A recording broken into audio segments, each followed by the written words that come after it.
చిరంజీవి గారి మీదకి డైవర్ట్ చేసింది ఈ మొత్తం ఎపిసోడ్. ఎందుకంటే ఫస్ట్ బాలకృష్ణ గారు అన్నది జగన్మోహన్ రెడ్డి గారి గురించి.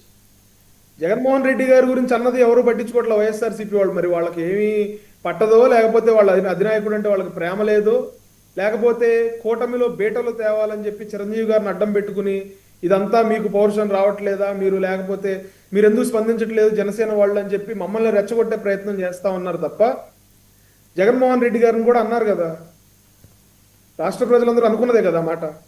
సో వాళ్ళు దీన్ని చాలా క్లవర్గా డైవర్ట్ చేసి ఇప్పుడు మేము కొట్టుకోవాలని చెప్పి వాళ్ళు ప్రయత్నం చేశారు. చాలా హుందాగా అందరూ ప్రవర్తించారు. ఎవరు కూడా దీని మీద లైన్ దాటి మాట్లాడలేదు. ఇష్యూ ఆల్మోస్ట్ క్లోజ్ అయిపోయింది. ఈ రోజున మళ్ళీ ఆ ఇష్యూ గురించి మళ్ళీ మనం ఆ రోజున ఏం జరిగింది అసెంబ్లీలో అంటే, అసెంబ్లీలో ఒక్కసారి మాట తోలుతారు, మాట జారుతారు, దాన్ని రికార్డుల నుంచి తొలగించమని చెప్పి కామినేని శ్రీనివాస్ గారు రిక్వెస్ట్ చేయడం జరిగింది. రికార్డుల నుంచి తొలగించారు, ఎపిసోడ్ అయిపోయింది.